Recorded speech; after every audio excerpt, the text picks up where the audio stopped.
Bene ragazzi, eccoci qua come tutti i lunedì nel Tugurio. Oggi continuiamo a parlare del Cryon. Se non sai cos'è il Cryon, ti lascio qui in alto la scheda per andare a vedere il video della settimana scorsa dove spiego un po' le caratteristiche principali. Oggi ti faccio vedere appunto la realizzazione di una penna, tanto per cambiare. La termoformatura, dopo ci sposteremo un attimo a casa perché lo metto in forno come una torta. E adesso vi faccio vedere un po' di prove di resistenza, gli darò, non so, 2-3 martellate, lo righerò con un cutter. Procediamo con il maltrattamento del Cryon.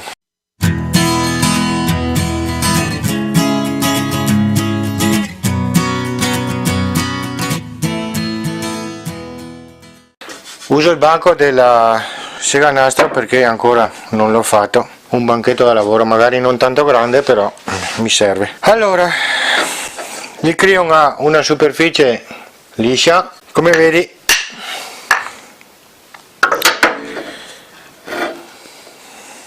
è molto duro.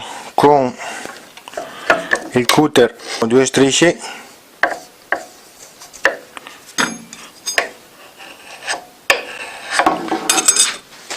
non so se si vede, non si vede, vediamo se riesco a tornare un po' indietro, il bianco così si vede male. In ogni caso, come ho detto l'altra volta, sia per ripristinare delle sbeccature come questa, sia per incollarlo esiste il Cryon liquido. Facciamo la penna, che è la roba più importante per ora.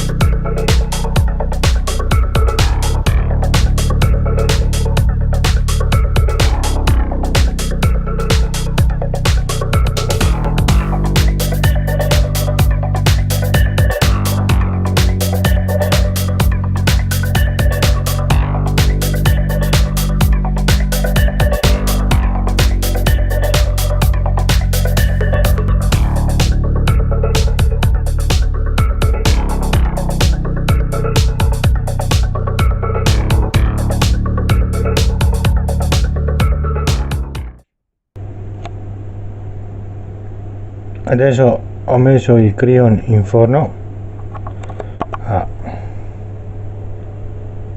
170-180 gradi per un'ora.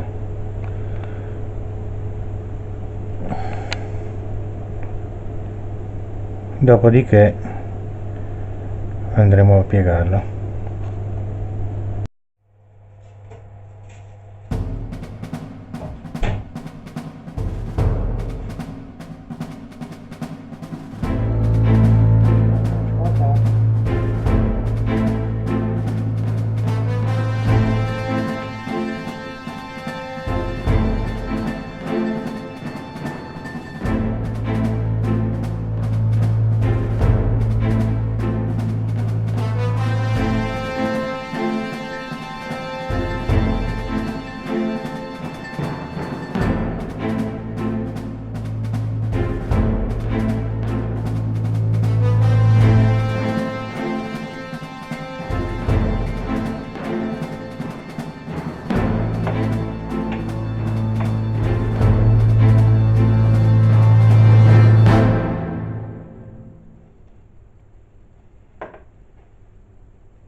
Bene ragazzi, anche questo video giunge al termine. Spero abbiate capito che appunto il crayon è un materiale molto versatile. La penna l'abbiamo fatta, è bianca, bianchissima, molto lucida. Il pezzo che mi avete visto piegare prima a mano è questo qua, adesso si è raffreddato e è diventato durissimo, difatti non si piega ma si spezza. È curvabile come vi ho fatto vedere, basta non fare curve troppo strette perché altrimenti tende a fissurare, quindi a rompersi. Basta, spero che vi sia piaciuto e ci vediamo il prossimo lunedì. Non ve lo dico. Ci vediamo il prossimo lunedì con un altro video, come tutti i lunedì. Se il video ti è piaciuto, un bel pollice in su è sempre gradito. Se vuoi supportare il canale, sotto in descrizione trovi tutti i link per farlo. Vuoi fare acquisti da Amazon, trovi il link, un link generale per entrare in Amazon e fare i tuoi acquisti senza spendere di più. È un modo facile, indiretto e senza dolore per supportare il canale. Seguimi anche nei social, Facebook, che vabbè ultimamente lo sto un po' trascurando, la mia pagina di Facebook Pedro Woodworks, e Instagram, dove ogni tanto appena posso posto foto o video di quello che sto facendo durante la settimana. Bene, spero di averti fatto conoscere un materiale nuovo e magari anche interessante. Basta, come al solito, basta. Ci vediamo lunedì. Ciao.